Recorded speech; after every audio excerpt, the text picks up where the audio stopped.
Hello, all you Stovocore questers out there, and welcome to Undeclared Bajor.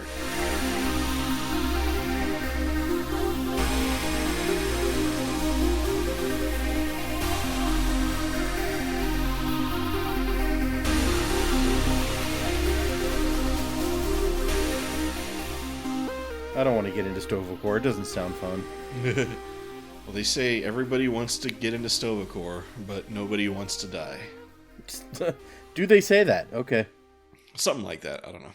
Well, this is Undeclared Bajor, the best Star Trek DS9 discussion podcast in the universe, or any universe. My name is Fletcher, about to say hello is Data. Yo. Today we're going to discuss and review and stuff Star Trek DS9 Season 7, Episode 2, Shadows and Symbols. Alternate title, The Gods Must Be Ezri. Oh, there's a Babylon 5 episode, or there's an entire season, because the seasons have titles also, but there's an episode in the season, and that season title is Shadows and Portents. So, very similar. Again, I feel like coincidence? I don't know.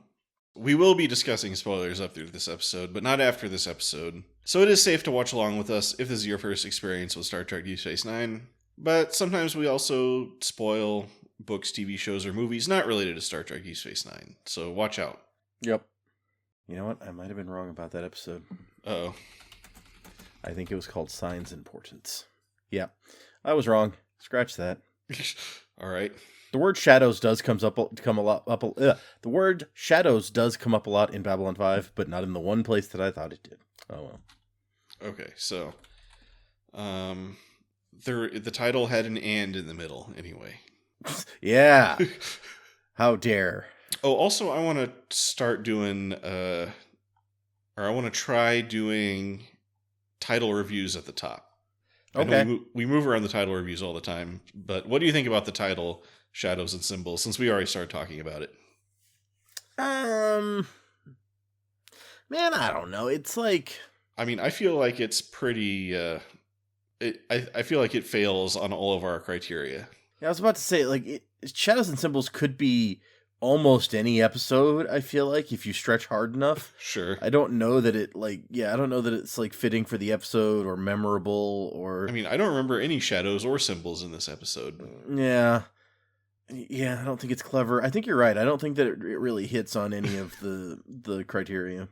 Yeah, I think it could be one of the worst titles in terms of just like having anything to do with the episode. So, but maybe we're wrong. Maybe someone can leave in the comments what that title means and how it's super relevant and super clever or whatever. It's very meaningful personally to one commenter. And right. They're going to let us know why. This is actually my favorite title of Star Trek Deep Space Nine. Okay, anyway. Shadows and Symbols originally aired October 7th, 1998. It was written by Ira Steven Behr and Hans Beimler and directed by Alan Craker. So they wrote the last episode too, right? Yeah, I think this is a whole two-parter. Yeah. The team thing. Yeah, I think it wasn't officially a two-parter, but it basically every story that was set up in the previous episode is wrapped up in this one. Yeah. But even if the story didn't really call for any continuation or wrap-up. Well, apparently in 2020, Den of Geek listed the 3-episode sequence starting with Tears of the Prophets and ending with Shadows and Symbols as one of the best stories of Star Trek Deep Space Nine. Oh, so wow. The whole 3 episodes is like one story. Not quite the 6-parter from last season, but you know, they're halfway there. Yeah. But yeah, we pick up right where we left off last time in Cisco's Creole Kitchen, New Orleans, where the new Dax introduces herself to the Cisco family as Ezri Dax. Oh, and Sierra Clofton is in this episode. I forgot to say that. Yep, he's right there. Oh, yeah. Right in the kitchen. Ezri rapidly and nervously breezes through a refresher on how being a Trill works. Very helpful. And then explains her own backstory.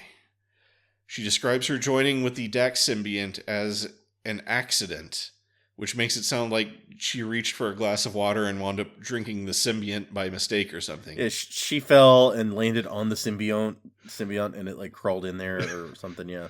So I tripped and I fell on a symbiont and it like drove itself into my gut. And now it won't leave. But what actually happened was she was on the USS Destiny. Destiny.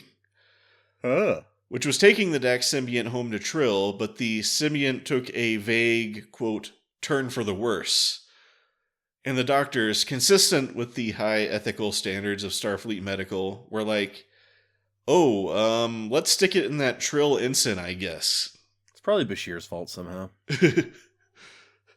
Thus, Ezri Dax was born. Then Ezri met with the Symbiosis Council on Trill, who basically told her good luck, and gave her a brochure called So Some Stupid Non-Trill Doctor Shoved a Symbiont in You, and Now You're a Completely Different Person.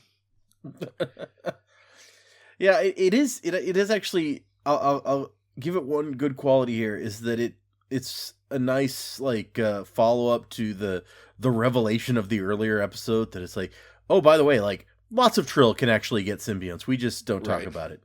Or we literally lie about it to our entire population. Right. Yeah, did they ever land on revealing that to anybody, or were they determined to keep that a secret? I don't remember. Oh, man. I feel like they forced the reveal at the end or something. Like, wasn't it a whole Cisco's like, you better tell them, or I'm going to tell them, or something like that. Been way too long. Yeah. So, finding her relationship with her friends and family strained by her suddenly having 300 years additional memories and personality added to her, Ezri decided to come to New Orleans to see her oldest friend, Ben. Ben is like, awesome, but actually we were literally just leaving for a trip to Tyree. Yeah, it's lucky you caught us. Yeah.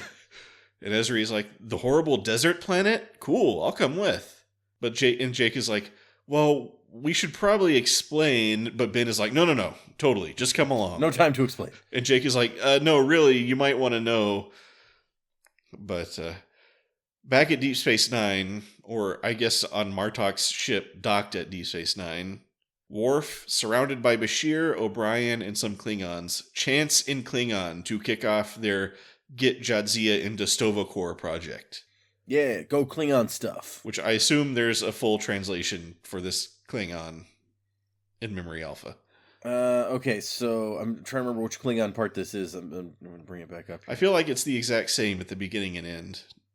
Okay, so it does translate a poem that Worf wrote for Jadzia, but I thought that might have been like at the end. I'm not sure, but I can give the translation of the poem. Hold on. There was a tiny ship that took a tiny trip? No, it says Worf's poem to Jadzia reads, "Open your gates, Stovokor. Welcome Jadzia to your halls. Welcome this honored warrior. Welcome her to Stovokor for all eternity." Okay.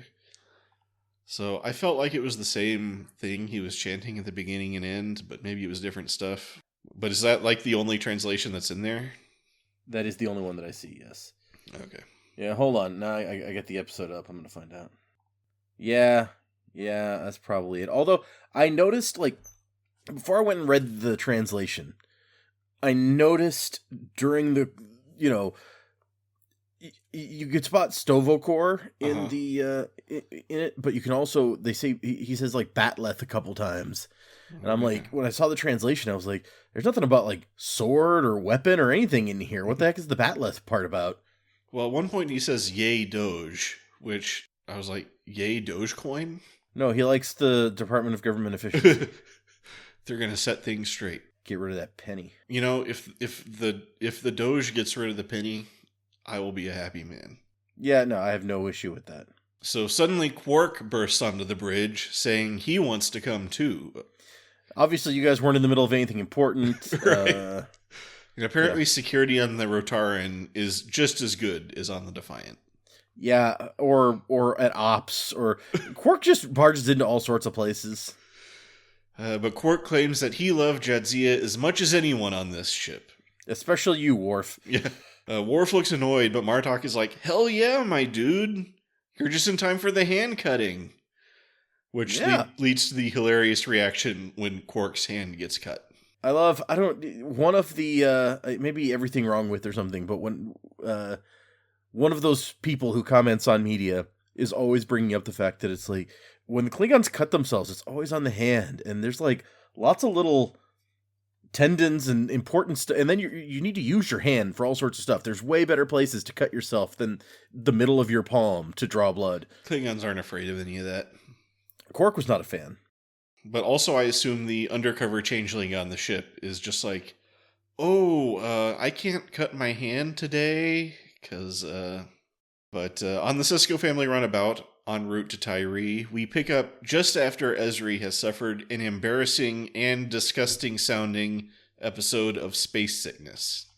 Yeah, she just puked all over the console.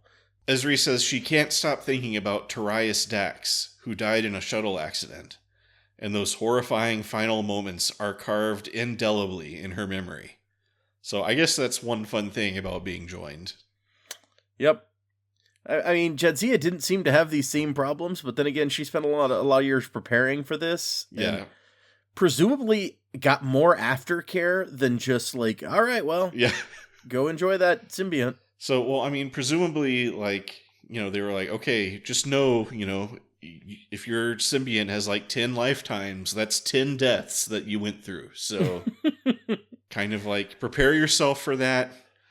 Research like ones that may be violent or disturbing, and kind of like, you know. But sometimes you get a Curzon who like died having sex with that lady on Risa. So, right.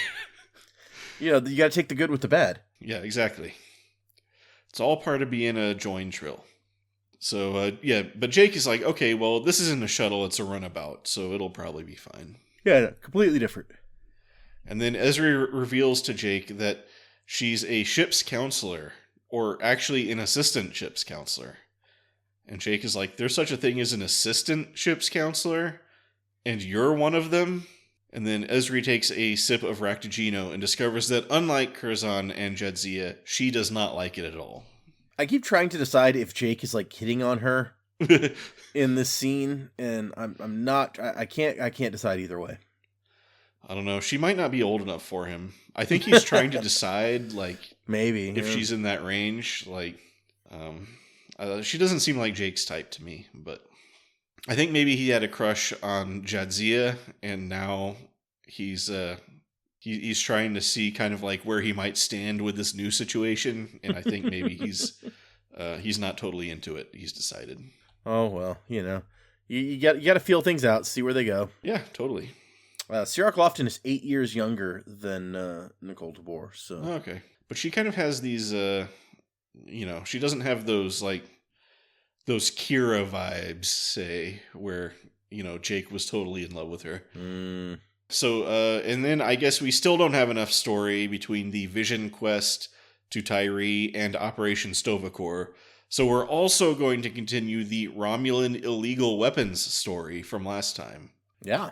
Which I guess we can call the Derna plasma torpedo crisis. It is fun how there's never any attempt made to like intertwine any of these stories. Right. Well, except at the end when they're just like, oh, I heard you went on an adventure too. Yeah, right. So yeah, this is kind of like the Cuban Missile Crisis, except for instead of Cuba, the Soviets were putting missiles in like Puerto Rico. Yeah, so it calls out in the notes that Ira Stephen Bear says that this is clearly like the Cuban Missile Crisis story, but it was specifically written in such a way that Starfleet is the one who would back down, not the Romulans. Huh, okay. So you had like a 3-party Cuban Missile Crisis, and Starfleet gets to be the wusses who like pulled out. I mean, I don't think Starfleet pulled out though. I think Starfleet asserted its dominance at the end. But yeah, we'll get to that. So Admiral Ross informs Kira that the Federation sent the Romulans a protest about the weapons. But all the Romulans did was send back another protest about the protest. Politics. Ross is sure the Romulans will remove the weapons eventually, but Kira is like, when though? And Ross says, I don't know. I mean, once they've conquered Bajor, they probably won't need to keep weapons on that moon anymore. I mean, he's like, yeah, they're going to remove them eventually. I mean, yeah. You can't make them, and we're not going to help you make them, but it'll happen, I'm sure, somehow. At some point before the heat death of the universe, I'm sure those weapons will get removed. Or used, either way. But the main thing is, Starfleet isn't going to do anything about it. Nope. So I guess this is them, like, being wusses or whatever. And Kira's like, but why? Because the Bajorans aren't as important as the Romulans to the war effort? And Ross is like, yes, thank you. Now I'm glad that we understand each other. I see you're getting it. Yeah. I mean, once again, there was the whole thing about the prophets, but right now they're gone anyway, so whatever. Yeah. But Kira has a plan. The torpedoes aren't ready to launch yet. They still need launch sequencers, which I guess got shipped separately. So I'm just imagining it's like when you order a couple of things from Amazon, then they send you an email saying that they've split your order into 2 shipments. It's like, this will now not be available until a month from now. So Kira plans to impose a blockade on Derna to stop the sequencers from getting there. Even though it's like Derna is a Bajoran moon, so blockading it seems like, I don't know. I mean, but the Bajorans don't have anybody living there or hanging out there, so I guess, but usually when you do a blockade, you're blockading like someone else's harbor or something like that. Like at this point, I feel like it's just defending your own borders. I mean, really, it's just like a super convenient blockade because you don't have to go very far to institute it. So, all right. So the Sisko family vacation arrives at Tyree, but they can't find the orb with scanners from orbit. Curse you, ionization. It's always something. Yep. So they decide to just pick a random spot on the planet and walk around until they find it. So, which, I mean, yeah, obviously it's the best idea. A+ plan. As Ben reminds everyone to bring plenty of water, he suddenly hears a voice in his head asking Dr. Wyckoff to report to Isolation Ward 4. Whatever, says Ben. Probably not important. Yeah, I get my ears checked when I get back. So the 4 beam down wearing snazzy Starfleet-issued Jedi robes. Yeah, I love that it's like official, it must be official, like Starfleet desert robe, like desert nomad robes, because it's even got the colored fringe specific to different divisions. Yep. Which, so Jake is like science and medical, and Papa Sisko is security or operations, one of those. Starfleet issued Jedi robes. Pretty cool. That we have never seen before and will never see again. I want to wear this to a convention sometime. Man, I wonder how hard that would be to get. I mean, they look pretty easy to make. I don't know. Also, I like how like Ezri and Ben all have like under the robes also like Starfleet issue shirts and pants that match the robes, but then Jake and Joe, or is this his name's Joe? Yeah. They just are wearing their regular clothes under the robes. Right. So Ezri says, "Well, there's no orb right here. Did the prophets tell you which way it is?" And then Ben looks around for a second and says, "That way." Which does not seem to fill his companions with confidence. Yeah. So, there's not much to say about that. Clearly, he's just randomly choosing directions, but also just as clearly, it does eventually work. So, I mean, you can't fault it all that much, I suppose. He's either really lucky or he's being guided by the prophets. This filming location is in the Palmdale Desert. And so not Joshua Tree National Park. A few months after this episode aired, the desert filming location was used again as the Delta Quadrant Class D planet in Star Trek Voyager episode Gravity.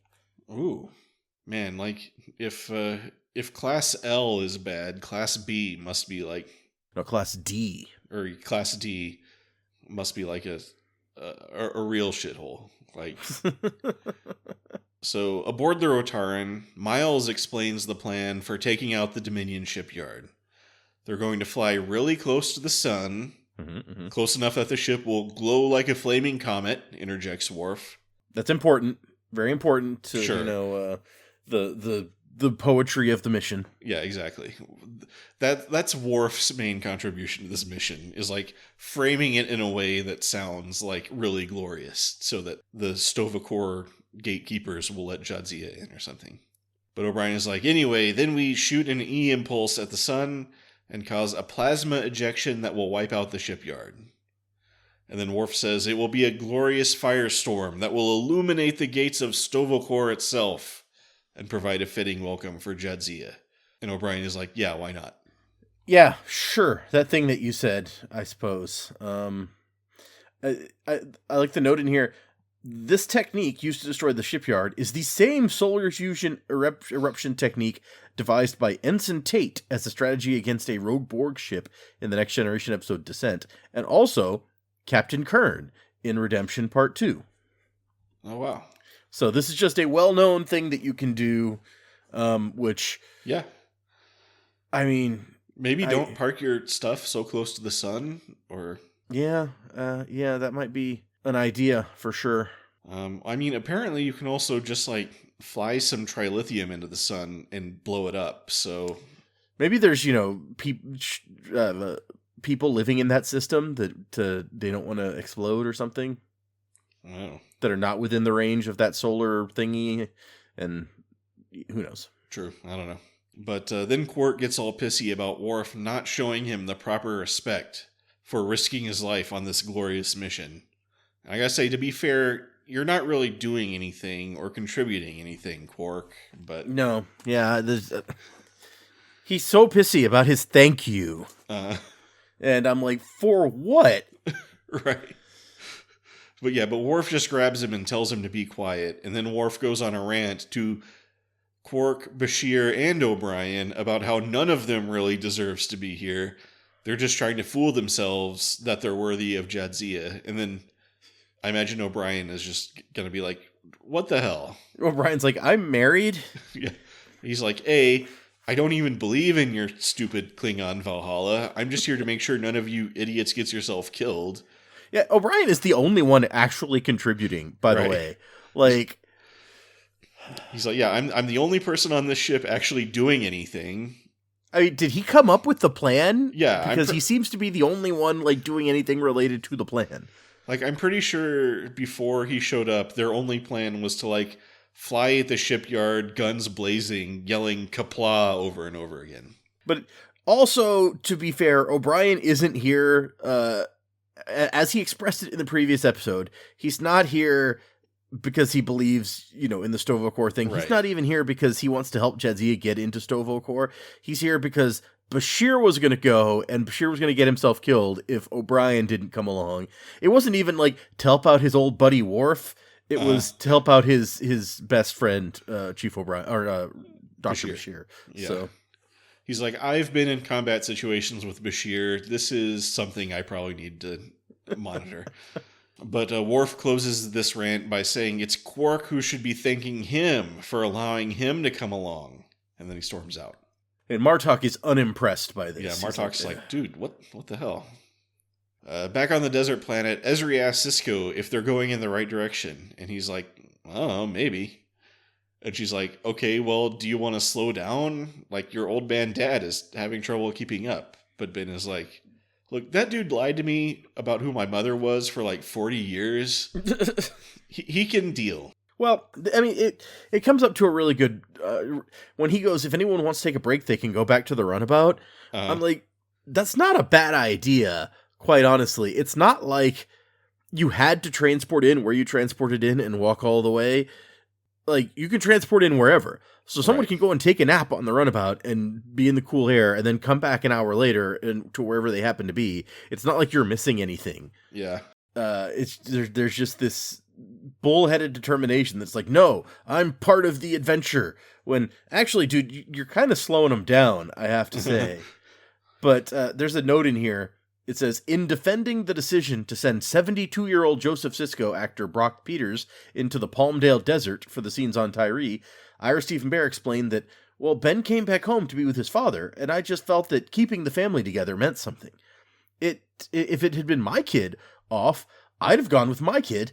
If it had been Bonanza, Ben Cartwright would have gone with Little Joe and Hoss, and even Adam. And I don't watch Bonanza, so I have no idea what that reference is indicative of, but also Ira Stephen Bear I don't think was 72, so... So that's his justification for making this real life old man march through the desert. Yes, is to preserve the artistic integrity of the show or something. Well, a family sticks together or whatever, and I'm like, Well, I mean, Sisko's dad has never done anything like that before. Like, they're not together most of the time, by the way. He came to visit Deep Space Nine, like, once. Yeah. It's not realistic that he could say, like, I'm a frail old man. Like, I'm pretty sure I was dead one time. I mean, you could have reframed it in that, like, this mystery seems to be related to a woman that I was married to and loved very much. And yeah, that's true. I really do want to find out, like, what the hell was going on. And I felt like that's a justifiable reason for him to be here, but that is not how they frame it. No, so. Yeah, they didn't bring that up at all. So, yeah, he'd be like, "Oh man, I want to find out what the deal was with Sarah, who just randomly abandoned me that one time." Yeah. And also, that still does not prevent you, dude, from going and taking a nap. I mean, you're in your 70s. It's all right. You can take a nap on the runabout. Also.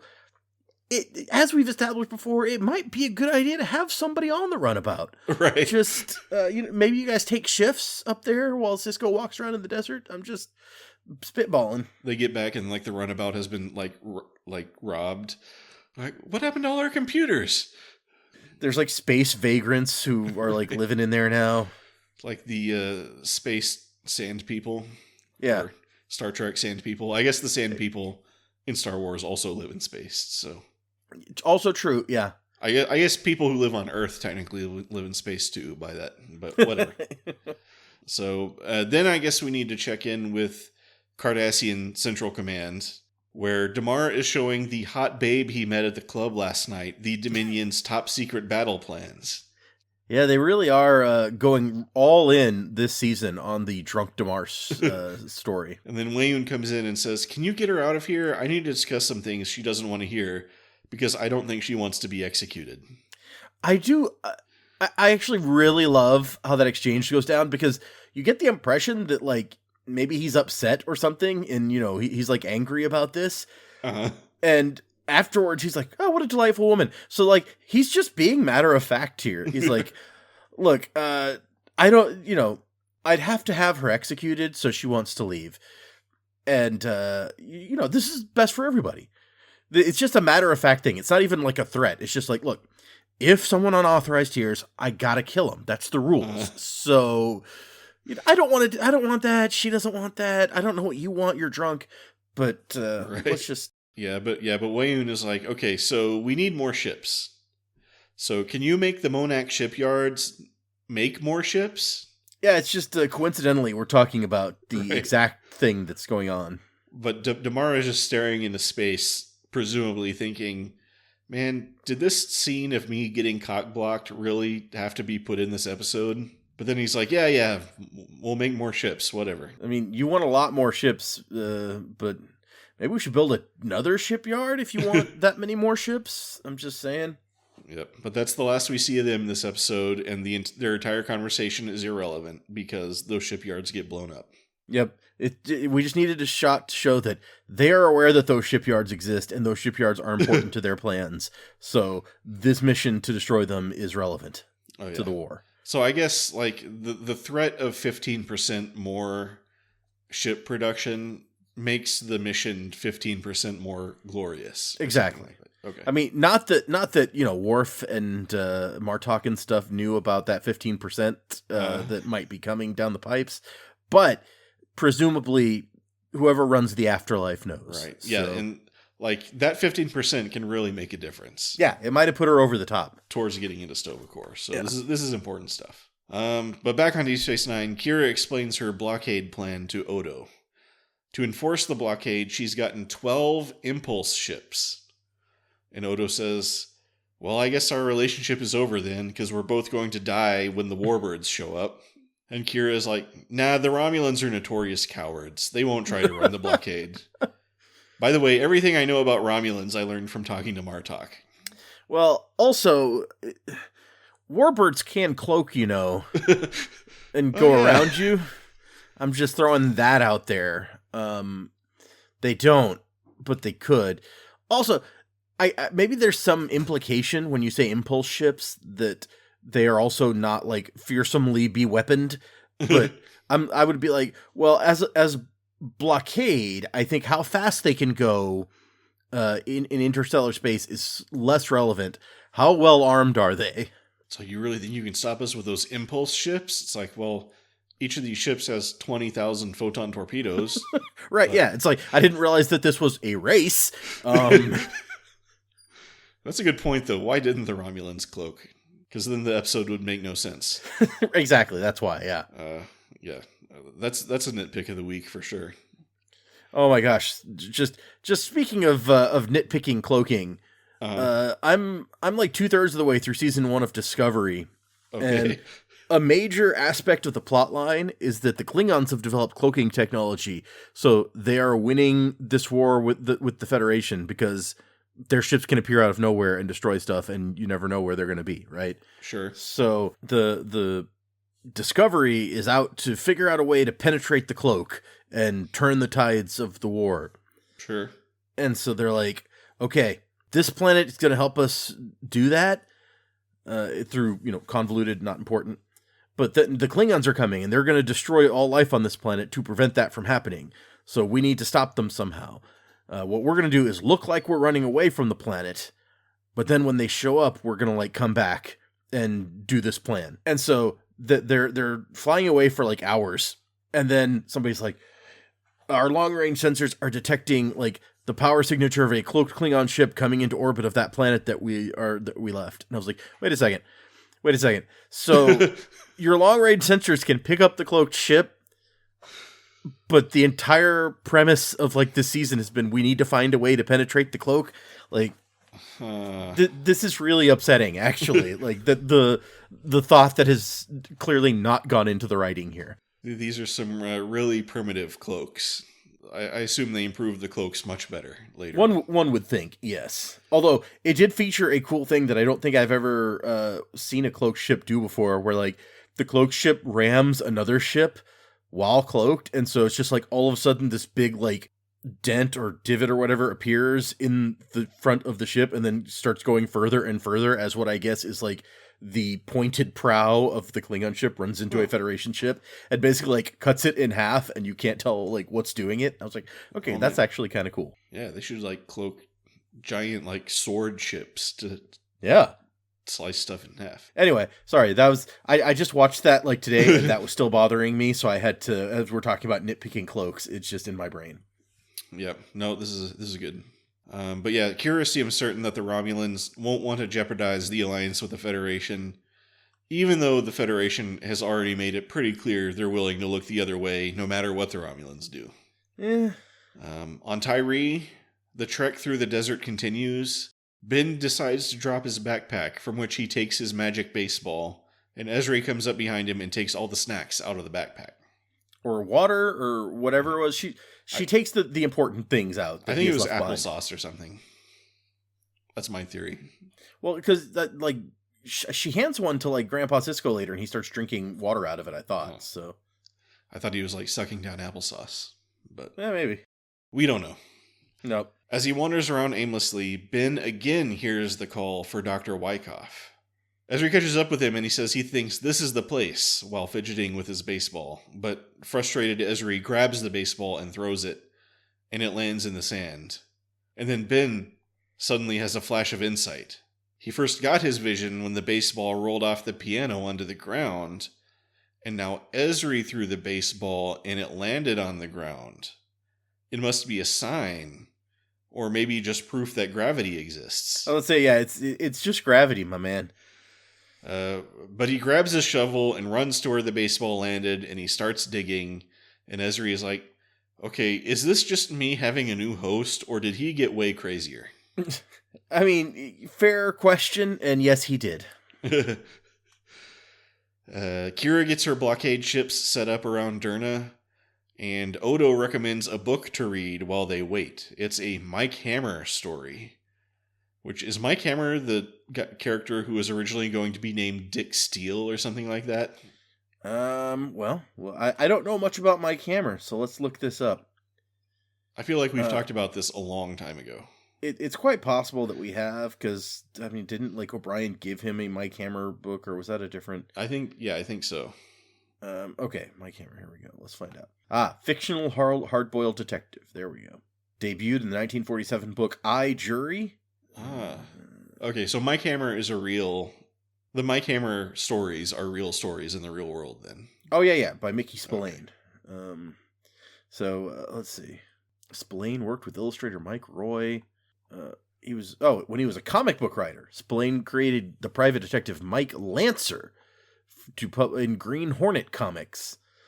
And then later on, I guess that developed into this. So it's like they created the private eye character Mike Danger for a proposed comic book or comic strip, but they were unable to sell it, so he turned it into a novel instead and changed Mike Danger to Mike Hammer. Sure.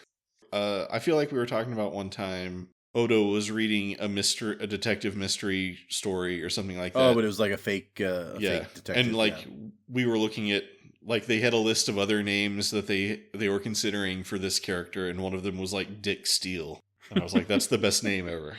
I feel like it's kind of disturbing to go back to the show. It's kind of disturbing how at this point they just have to let Sisko get away when he goes like profit crazy and starts doing ridiculous stuff. They're just like, well, I guess we got to go along with it. It's more or less worked out before now. So when he's completely insane, we'll just have to be like, all right, let him be crazy for a while. He'll probably get better. Yeah, let's just roll with it. It's kind of upsetting because if this was actually a mental illness, then that would be like some of the worst enabling behavior ever. Yeah, it's like Close Encounters of the Third Kind, where Richard Dreyfuss is going crazy, and it's like, no, everybody's reaction to this is totally justified. Like, this guy needs to be institutionalized. Yeah. Apparently, Mike Hammer is in many ways the archetypal hard man, brutally violent and fueled by a genuine rage against violent crime. The kind of thing you don't see in Raymond Chandler or Dashiell Hammett's heroes. I like this part. Hammer describes it. Okay, written in the first person, Hammer describes his violent encounters with relish. In all but a few novels, Hammer's victims are often left vomiting after a blow to the stomach or groin. All right. So and then I punched him in the dick, and he threw up. That's the kind of book that Odo likes and thinks Kira will like also. Maybe someone needs to read this book to see if it has any relevance to the episode or something, but... While other hard-boiled heroes bend and manipulate the law, Hammer often views it as an impediment to justice. Oh, so he's straight up, like, against the law. He's like... Yeah, except that apparently he also has a strong respect for the majority of police, realizing they have a difficult job and that their hands are frequently tied. So he likes cops, but not the law. Yeah, exactly. And he wishes cops could just go around beating people up. Okay. So he does it instead. All okay, right. Now we're going to find out a little bit about Kiss Me Deadly, since it's the sixth novel for private investigator Mike Hammer. Mm-hmm. Does he punch a guy in the dick? I don't know. This summary is interesting in that it's divided chapter 1, chapter 2 through 6, chapter 7 through 11. So in chapter 1, speeding down a mountain road, coming back from Albany, New York, P.I. Mike Hammer almost runs over a woman hitchhiking in the middle of the road. As his car skids to a stop, she gets in the car and they drive to Manhattan, only to be run off the road by gangsters. Oh, no. The gangsters torture the woman for information, which she fails to tell them. They kill her and knock Mike semi-unconscious, and then stuff them both into Mike's car and push the car over a cliff. So, okay, she doesn't resist the torture. She just fails to... Yeah, I don't... It's a weird description, yeah. Okay. Chapters 2 through 6 are Mike's recovering in the hospital after being pushed off a cliff in this car. Meets the FBI, learns that the woman, Berga Torn, was the mistress of Carl Evello. She was to testify at a committee hearing after she was released from a sanitarium. Well, Then you shouldn't have had her hitchhiking. You should have gotten her a ride to the committee meeting. I'm just saying. That's kind of on you, yeah. All right. Berga had a roommate, Lily Carver, who just moved out of the apartment. Mike gets Lily's address from the superintendent and heads to her place. Protecting herself with a gun, Lily lets Mike inside her apartment. Lily was scared of all the strangers confronting her and asking questions about Berga, but Lily does not know a thing. After Lily calms down, Mike tells her to get her things and come to his place. That's all chapters 2 through 6 is all that. And then 7 through 11, Mike seeks more info from Ray Dicker of the Globe about the individuals Velda had reported. One of whom is Dr. Martin Soberin, Berga's former medical doctor who put her in the sanitarium. Meets Carl's half-sister, Michael Friday. What a weird name for a half-sister. Okay, afterward, Mike goes home and is then overpowered by 2 gangsters and made to drive them in his newly acquired car. Oh man, you guys just destroyed one of his cars. Oh. Using a ploy of an overlooked bomb still in his car, Mike manages to escape his captors. Wait, what? Oh shoot, I forgot I left that bomb in this car. My brand new car has a bomb in it that I just forgot. All right. Okay. Okay. Mike has learned that Berga's former friend, Nicholas Raymond, formerly Raymundo, was holding back $2 million from the gang. Mike heads to his place, only to be abducted by 2 gangsters and taken to a place to be tortured. Mike, tied to bedposts, face down, breaks free of his bonds and kills his captors. And that's... Oh, wait. True to the tradition of Mickey Spillane novels, Kiss Me Deadly ends with chapters 12 through 13 in true Mike Hammer fashion. That's all it says. I guess he goes around beating up a bunch of guys. It's just nothing but dick punching. I hope so. Yeah. It's like what are those movies like where like at the end of Thief where he just goes in and shoots like 1,000 gangsters, but it's just punching them all in the crotch. I love that Odo's like, hey, you'll like this book, Kira. So the book has nothing to do with what's going on in the episode, is what I was getting from that. Not unless somebody's going to be tortured or, right. Thrown off a cliff in a car or something like that. It's like, maybe we should tell them we have a bomb on the ship. That'll do it. Okay, anyway, so yeah, then they get a call from Deep Space Nine. Senator Kretak and Admiral Ross inform Kira that 14 Romulan warbirds are on their way to deliver, quote, medical supplies. Apparently, there's a good shot here where you see the ships in the blockade, and apparently one of them is a reuse of the Karema ship from an earlier episode, from Starship Down. Yes. The ship they had to rescue from the inside the gas giant or whatever. Yeah. I can't believe they reused a ship. Kira says, okay, you guys can come, but you're going to get shot at. And then after the call, Kretak says, she's bluffing. Kira is well known for being all talk and no action. Also, I just noticed, because as I brought the episode up and I happened to pause it on that moment where you got the pad with Kiss Me Deadly on it. But apparently everything except for the title appears to be in Bajoran, so he gave her the Bajoran translations. Very good. Oh, that's nice. Yeah. And I have noted here, I actually don't think Kira is capable of bluffing. Even when she thinks she's bluffing, I think she's going to get so caught up in her bluff that she's just going to wind up going through with it. So yeah, because she tells Odo that we're bluffing, essentially. I guess she never says those words, but after she explains it, he's like, oh, so you're bluffing. And then it turns out that she's not. And yeah. It's like, well, she's bluffing in that she doesn't expect the Romulans to do anything. But it's like, well, what happens if they actually do it? It's like, did you consider, like, if you say you're bluffing, well, that means you're gonna back down, right? Like, let's establish what's going on here. I feel like this is very much a Kira quality that we've known from the beginning, in that she may be constitutionally incapable of backing down, even when it is 100% the most sensible and smart thing to do. Oh yeah, Kira is totally on point on character this episode, no doubt.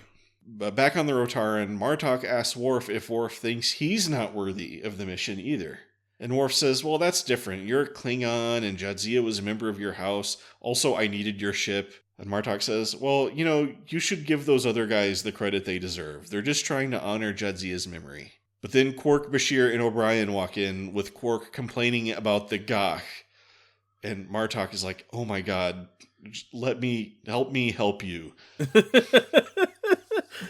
Quark should have brought his... Okay, do they not have replicators? Do they... I mean, I guess you can't really replicate live Gach, so maybe if that's, like, the most popular dish, maybe they don't. I don't know. But I'm like, you must be able to just, like, make something other than Gach, right? Worf was a ship's... Or, not Worf. Quark was a ship's, like, cook. Oh, yeah. On, when he was with the Ferengi service or whatever, so... Yeah. He should be able to whip something up. In fact, he should have offered to be the cook on this mission. That could have been his contribution.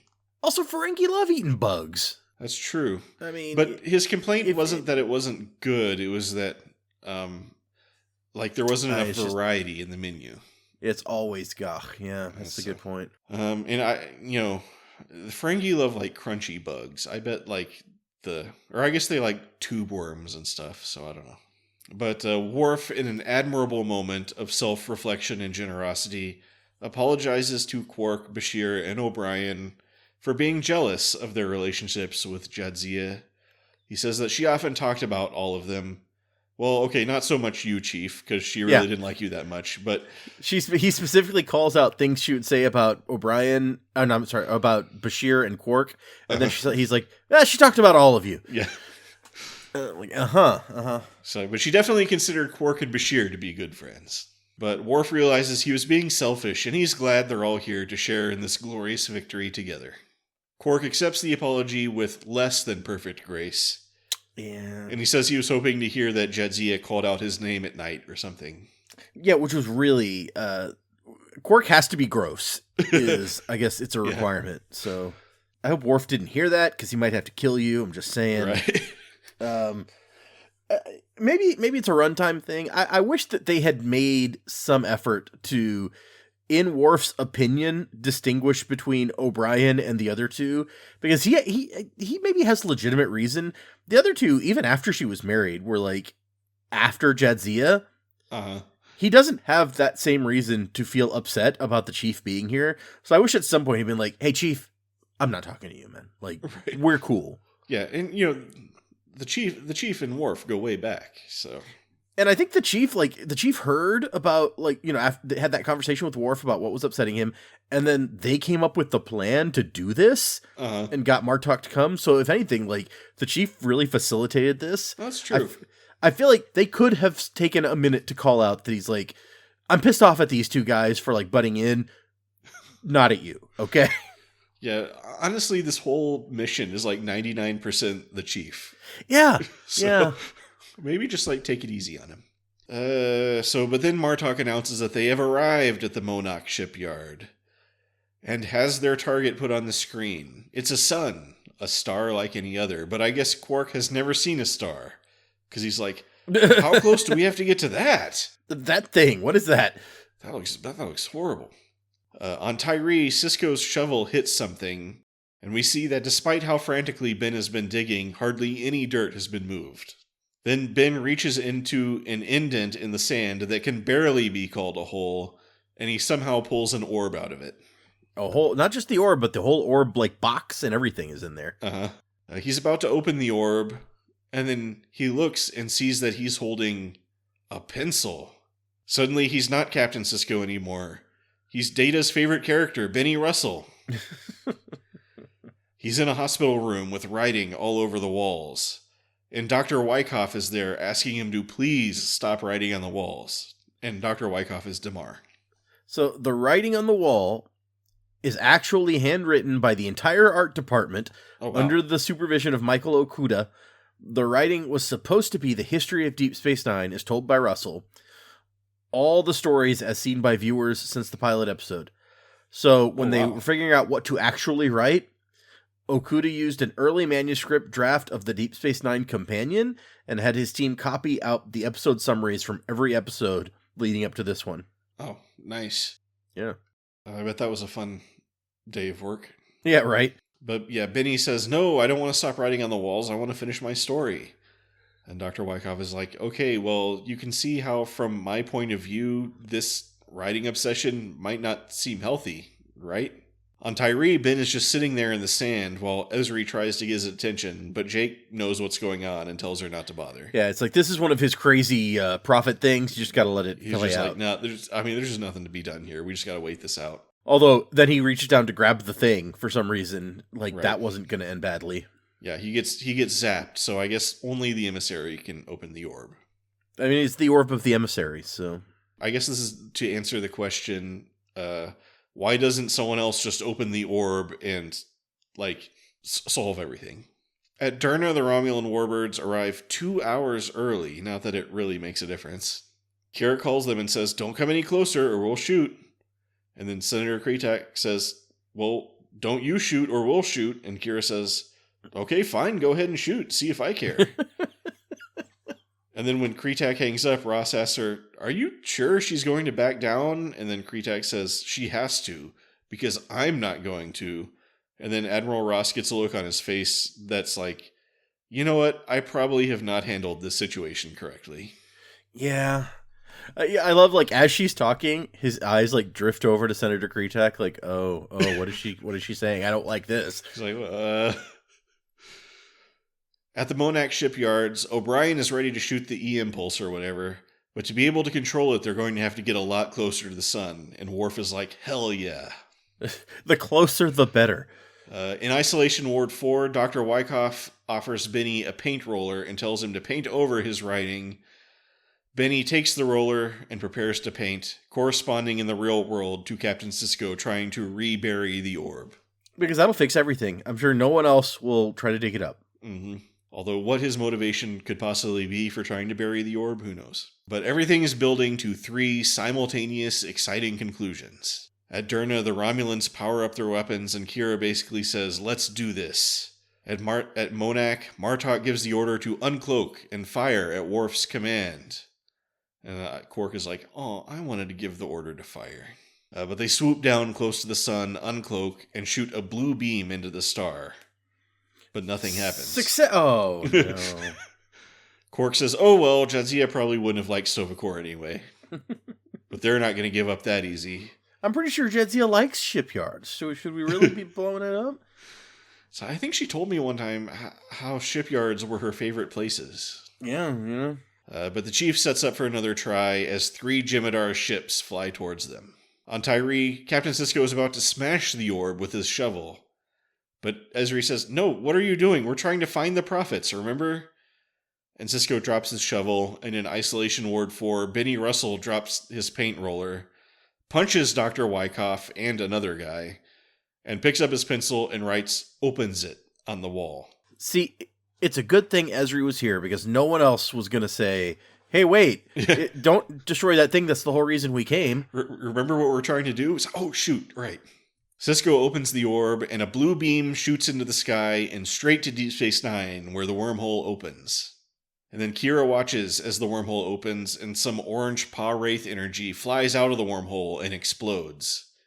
And she's like, oh, hell yeah, we're definitely fighting the Romulans now. This is like the best sign for we're on the right side I've ever seen. Yep. If that's not a sign, I don't know what else is. But what if that sign was like, hey, don't fight the Romulans? Like, no. It's just, you can interpret it in all sorts of ways. At Monac, the Rotaran zooms along the surface of the sun, while Jem'Hadar ships pursue, firing at them. Consoles are exploding all over the place.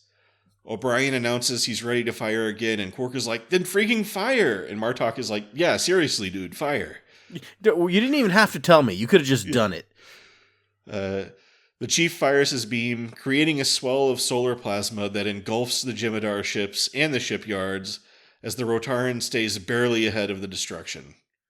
The mission is a success and glorious AF. Pretty glorious, all right. Jadzia Dax joins Kang, Koloth, and Kahless himself in Stovacor. Probably. Yeah, I assume. At Derna, the Romulan ships start turning around.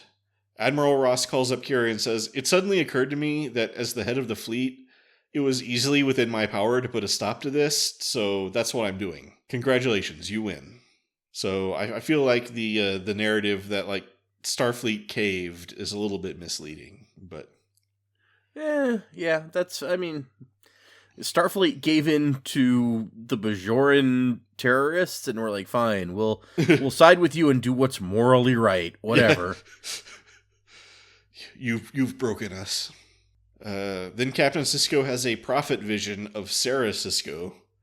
She says she went into the wormhole and kicked out the Costamojan and congratulates Ben for not falling for the false vision.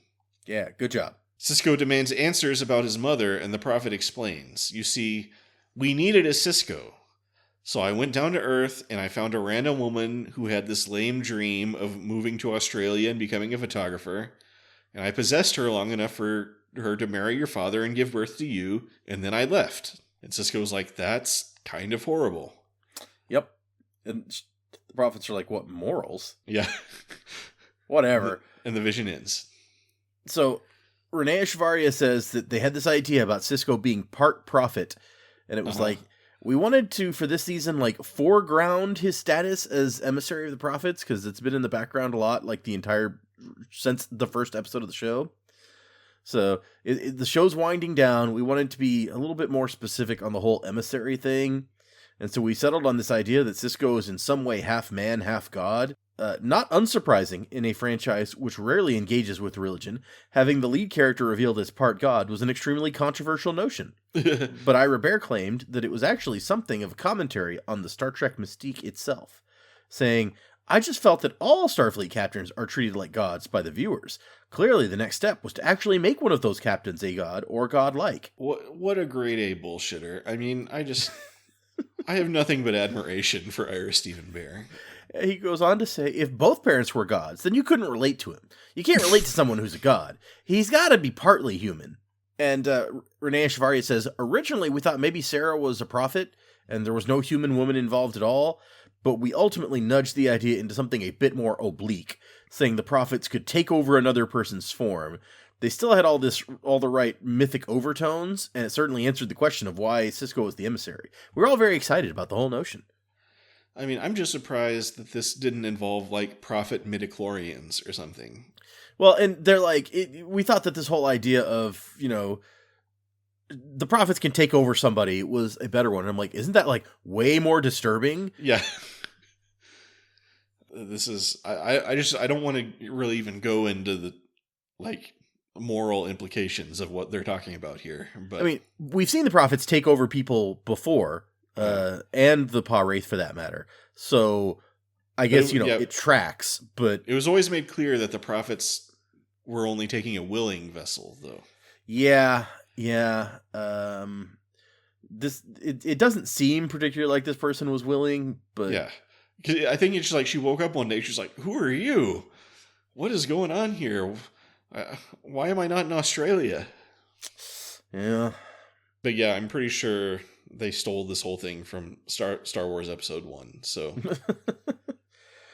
Fun fact, as Sisko closes or just after Sisko closes the box, and everyone's like, hey, you okay? And he looks up and smiles, and he's like, yeah, everything's good. If you look to the right of him, you can see a person walking through the background of the shot. Yeah, I mean, it's just, another person hanging out on Tyree. Looking for an orb or something. Yeah. They like to come to Tyree to take hikes. Like, it's a free planet. Probably. For all we know. Right. There's probably actually some, like, military dictatorship that runs this place with an iron fist or something. Could be. They're going to be like, hey, that's our property, that orb that you're taking.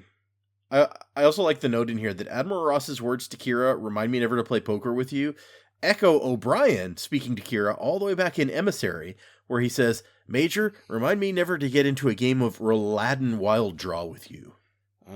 Is that also a game that requires bluffing? One would have to assume from that statement that, yeah, but let's see what Memory Alpha has to say about it. A game similar to Earth's Poker, which involved heavy bluffing. Oh, okay. I don't know. Oh, do they have any special information on how they decided it's similar to poker, or slightly more information on Memory Beta? It is a card game, and the person in this book who's being taught how to play thinks the game is like a combination of California lowball poker and Truth or Dare. Wow, so that is well, I guess you don't bluff in Truth or Dare, do you? Probably not. Yeah. Also, I don't know what California lowball is. Let's see. A poker variant where players and the dealer compete to have the lowest 5-card hand. All right. All right. I guess that's why it's called lowball. Yeah, makes sense. It's just poker, but backwards. Yeah. There's usually a single joker in the deck to act as a wild card. Good to know. Yeah. But yeah, so everybody returns to Deep Space Nine, where there's a huge celebration. All the main characters reunite. Sisko says, "Oh, by the way, there's a new Dax," and everybody's like, "What?" Jake says that. Sisko doesn't even bother to tell anyone. So Jake is like, "Oh, by the way, there's a new Dax." Anyway, Ezri just runs off without talking to anyone for some reason. No, she says something. She's like, she's like, "Hey guys, talk to you later," and then she just runs off. Worf, we need to talk. I'm like, yeah, that's okay. Can we not talk right now? Like, where is she going? Does she have to go to the bathroom? No, she's part of the whole, like, all these Bajorans are like, the emissary's back. He brought the prophets back to us. Yay, party, party. And Sisko, like, picks up some kids and walks with them. And I don't know where they're all going, but it's clearly going to be a rager when they get there. Right. I guess, so just none of the other characters got involved in that, I guess. I don't know. Yeah. You'd think Kira would want to be involved. But true. Okay, there actually was a note in here about the title, which I should have brought up during the title thing. But okay. It says, the episode title may be a reference to the expression, quote, types, shadows, and symbols, a term from biblical exegesis referring to hidden or symbolic prophecy rather than explicitly foretelling the future. I see. Is that how you pronounce that word, exegesis? I've never had to say that, I don't think. Yeah, sounds right to me. All right. The Jesus exegesis. Well, that's the thing. It's like, it's not spelled like Jesus at all, but yeah. Let's see. Exegesis. Yep, that's how you okay. Is a critical explanation or interpretation of a text. Mm-hmm. All right. So it's about prophecies that are basically told in symbols. Yes. But was there even any prophecies in this episode? I don't think so. No. Unless you count all the crap that, like, Prophet Sarah says. I remain unimpressed. Yeah. I love the reception section on this one. So usually reception section on the wiki is like, here's what critics said about this episode, or here's how various people felt about it after the fact. Like, Ira Stephen Bear felt like this episode turned out real well. Whatever. So the one note under reception is, director Alan Croker was impressed by the natural rhythm that Deborah Lacey and Avery Brooks found in performing their scenes together. And the quote is not from Alan Croker, director. It is from Deborah Lacey, who says, I remember the director saying how much he liked it. So the director was just like, good job? Yeah. And so they felt that we should put that in here. Director's like, great. We can use that take. Good job. Good pacing. And yeah, I know. The director's like, oh man, this, like, you always got to be positive if you're moving on to the next shot. Like, oh no, that was great, guys. It's like, oh man, we have 30 minutes to film this vision scene. Yeah. So the last couple of notes are about Ezri. Ezri's uneasiness with adapting to the Dax symbiont established in this episode was inspired by the difficulty of casting the role, which we talked about a little last time. Renee Echevarria remembers, finally, one day at lunch, I said, what if we make the character a little more complicated? What if she wasn't an initiate? What if she wasn't planning to be joined? But she was just the only one available because of circumstances and was completely unprepared. And after hearing this, Ira Stephen Bear redefined the character, saying, she's neurotic. She hears voices. She doesn't know which way is up. A lot of exclamation points in there. So, So she hears voices, apparently. That's always good. Yeah. I guess that's kind of true. Like, it does kind of parallel the, like, Terry Farrell suddenly leaving. Suddenly got to recast that. Yeah.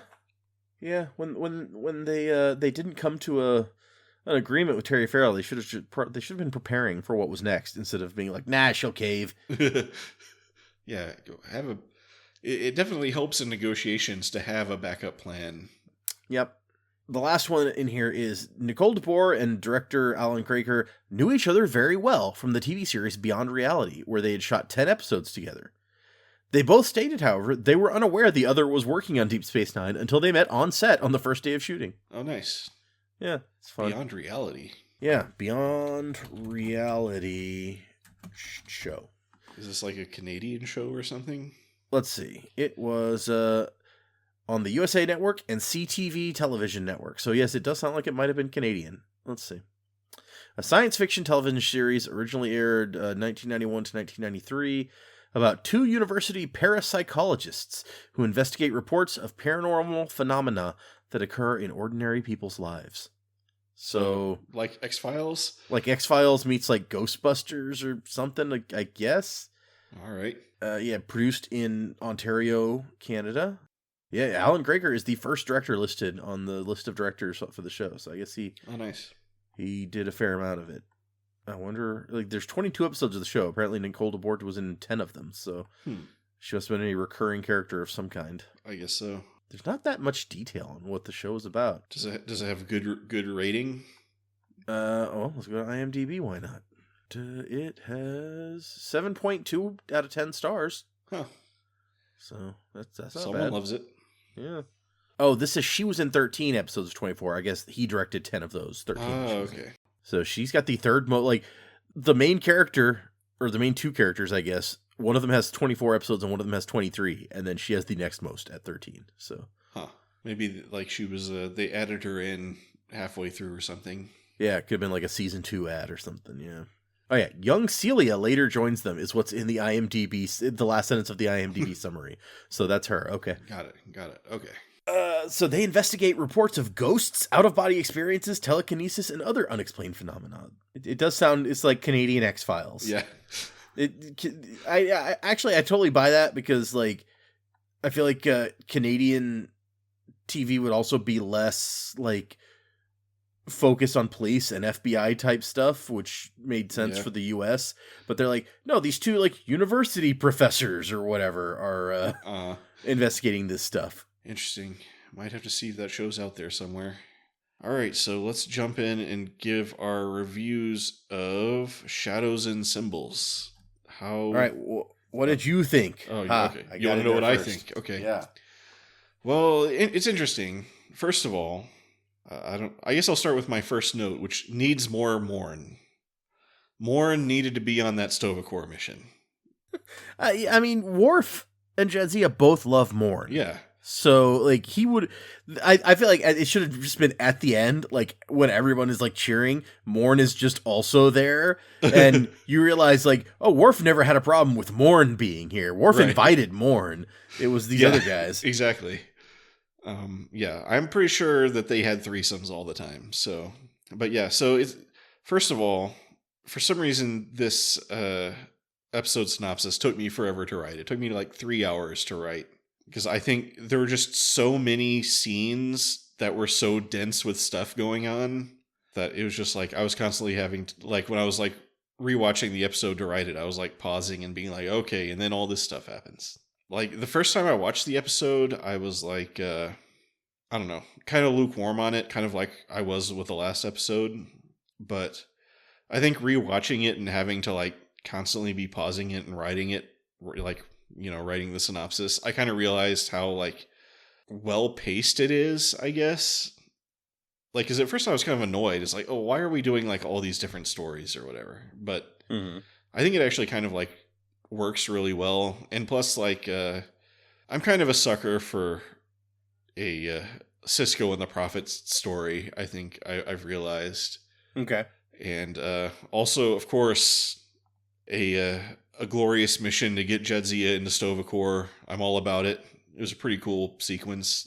I don't think that the blockade was really necessary, and I don't know if really we got a lot out of that, but I mean, it was okay, I guess. Just I feel like that was kind of the weakest part of the episode. Okay. And then the Damar and Weyoun, where one scene where Weyoun just like cockblocks Damar. I have no clue what that was fun, but I have no clue what the point of that was. But on the whole, after like the second watch, I think this is actually a pretty fun episode. Like, I want to say this is a pretty solid Commander for me. Okay. Fair enough. I mean, it's 3 competently executed stories. I'm still not sure if I would have preferred maybe not as many stories, but okay. If it would just be like the Tyree and the shipyard raid or whatever. Yeah. Plus, it has Benny Russell. Who doesn't like Benny Russell? Which, okay, I was a little confused about that part because I felt like the symbolism of what's going on was not super clear. Like, why would Sisko be motivated to cover up his writing and smash the orb at all? Just because this doctor is telling him to? But, I don't know. I mean, if he believes that the writing is an indication that he's crazy and that covering it will be him taking a step towards getting better, then I think it tracks. I'm still... Okay. The thing that kind of bothers me is I'm not clear if this is the real Benny Russell or... There is no real Benny Russell. I mean, I feel like there is. I don't know. I mean, Sarah says it was a false vision and congratulates him on not falling for it. So. Okay, so none of this happened to the real Benny Russell that we saw in the previous Benny Russell episode. Okay. Which is actually why I find it to be okay. Oh, okay. So, okay, what's your review? So we'll start with that just real quick since I brought it up. But it's like, I don't like, and we established when we watched that episode, I didn't like, it just feels like a bunch of bullshit to me, is that whole previous episode. Trying to be like, look how deep and like look how deep our metaphor goes, and here it's like, hey, here's like a much shallower metaphor that we're using the same trappings for, and it's called out as like, look how dumb that is. Why would you possibly believe this? Good job not falling for it. And it's just like it's almost like making fun of the first one, I feel like, where it's like, no, this clear, like, Sisko spends the whole time giggling like a maniac, and I liked it, and maybe that's because I'm seeing it as like an attack on that first quote vision that was so quote meaningful to Sisko for what reason we don't ever really know, but it's like the pod racer, like, hey, the prophets did this, right? And it really worked and turned him around. Let's do that. Let's try that. And it doesn't work at all. And they're like, crap, we can't do that, right? Okay. But anyway. So that was worth a try. Overall, I like this episode a lot more than the previous one. And I think after I finished it, I think what I realized that I did not realize when watching just the first one is just how much the first episode is setting up and not a bunch of stuff and not paying anything off. And this episode is, it's still a little bit of setup, but it is mostly paying things off. Right. And that just, I think, is logical that feels more satisfying than the other. Yeah. And so I think that helps a lot. I don't actually have a problem with the blockade story. I feel like they were like, well, we need something for Kira and Odo to do. And you know, we haven't really gotten much character out of the Romulans since they joined the war. So let's do, we need a Romulan story that is just quintessentially Romulan. They trick someone who everyone knows is just so naive, is Kira. They trick her into thinking she's doing something good, and then they screw her over, and she has to like fight back against it, being her stubborn Kira self. And Odo is going along, not because he's like invested in any of this, but because he's just that into Kira. So he's like, well, I guess we're gonna die. Oh well. Yeah. And so it feels like very on target for all of the characters. Even Admiral Ross as like the consummate like politician admiral who's trying to like balance all the different sides. I just feel like it's not a real deep, meaningful story, but I feel like it's doing the characters justice, and it's bringing in, it's elaborating on this aspect that we haven't seen much of, and that we could really do with more of. Is the Romulans are supposed to be this big, important part of the war now. Let's do something with them. Sure. Although apparently the next time the next time our Romulan friend shows up, she's played by a different actress. So they weren't that committed to it. But anyway, so I think that part's okay. Not like super important and amazing and stand out, but I like it just fine. What I feel like could have used some improvement, and I've already touched on it, is I feel like what they did in the Worf portion of the story is really lacking. Because they're like, oh, we need some conflict in this part of the story. What if Worf is acting like an asshole for no reason? And we try to justify it, and he's being that his normal grumpy Klingon, I'm not going to tell you what's really upsetting me thing that he does. And I'm just like, I mean, your wife's dead now. Nobody should care, like, that you're too pent up to tell anybody what's really wrong and you're lashing out.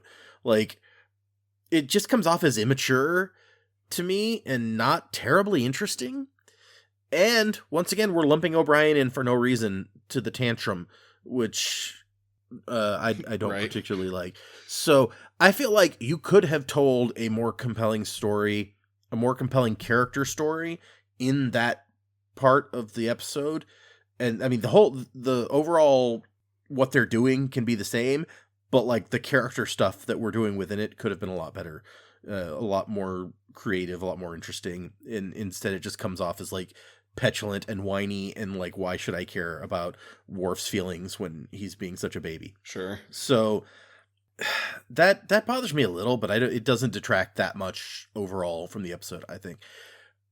I also like this episode more because we get more Ezri, and I like Ezri, and she gets a lot of fun stuff to do here. Yeah. Well, this is like our introduction to Ezri. Yeah, and so they give her lots of, and I mean, obviously the writers haven't landed on exactly what they're going to do with her yet, so she's very unsteady in the whole thing, and I feel like that gives the opportunity for a lot of fun. Mm-hmm. And I feel like they have that fun. So I like that. I loved her whole, like, is it just me, or are you way weirder than you used to be? And then a few moments later, she's like, no, you're definitely way weirder than you used to be. And I was like, thank you. Somebody at least is commenting on this. I thought that whole thing was a lot of fun. I like her. And so that alone, like, pulls the episode up for me. Last time we just got to see her for one moment at the end and she didn't get to be fun. So, so yeah, I think definitely a solid commander for me also. It's got some problems. I'm not bothered by Weyoun and Damar showing up for a minute and then leaving. Like, sure, keep them in the story. Let's call out Damar's drinking a little more. Why? I mean, you really want to go hard at it, so let's go hard at it. Sure. Fine. Also, spoiler with a question mark. This is the last time we see this Weyoun. Oh my goodness. So, what does that mean? Oh, who knows? Jeffrey Combs is leaving the show. Weyoun recast.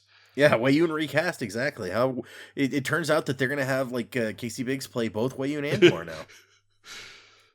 How insane would it be if like Weyoun gets recast and when he shows up, it's Terry Farrell? Oh my gosh! Yeah, that would be crazy. He's like, the Weyoun symbiote has been put in a new female host. I think this is how this show works. They work like that? Yeah. So it turns out that when Dukat showed up, like he still had some like Dax blood on his shoe, and it got like it ended up in the cloning machine somehow, and that is what popped out. So but on the subject of Ezri, I do like how it's totally buyable how kind of like naturally she seems to already click with all these characters. Like, these are people that she already knows, and I thought she played that really well. Like, she knows Ben, she knows Jake, she knows, all these people. So it's like she's not even a totally new character. So, I kind of like that. Yeah. And I just think maybe having like 3 stories kind of makes it hard to flesh them all out properly. Probably, yeah. Like, I could have been happy with like a full episode of just the shipyard raid, or like a full episode of basically a full Far Beyond the Stars type episode of Benny Russell in the insane asylum or whatever. Nope. And I don't know. I just like the blockade against the Romulan story. It just feels like, I don't know, maybe because it seems like it's the C story, and maybe it should be at least a B story, Okay. Like, maybe you could do both the Klingon raid and the Romulan blockade in one episode or something. I don't know. I mean, there's definitely room there to expand, for sure. You could turn it into a B story easily. Like, Kira has all this experience, like, fighting a larger force. What if, she had all these resistance tricks to pull out and they laid traps for the Romulans? Or, there's stuff that you could definitely expand it with, for sure. Yeah, like you said, the whole Worf, learning his lesson to appreciate his friends or whatever. It's like, that was just like suddenly a thing that came out of him, and then suddenly a thing that he apologized for. Yeah. That was that. So, we can let some of this stuff like this kind of breathe or whatever, as opposed to have this all crammed into one episode. Anyway, so we already did our title review. Yep. We already spoiled lots of stuff. Yeah, we've given lots of spoilers. I feel like we've met that quota, so. Yep, for sure. Any other final things before we call it quits? No, I'm good. This is going insanely long, so. I noticed that, yeah. Anyway, yeah, that's our discussion of Shadows and Symbols. Thanks for listening. If you like that one, maybe you'll like our discussion of Far Beyond the Stars, or what was that Klingon episode that was like all on the Klingon ship?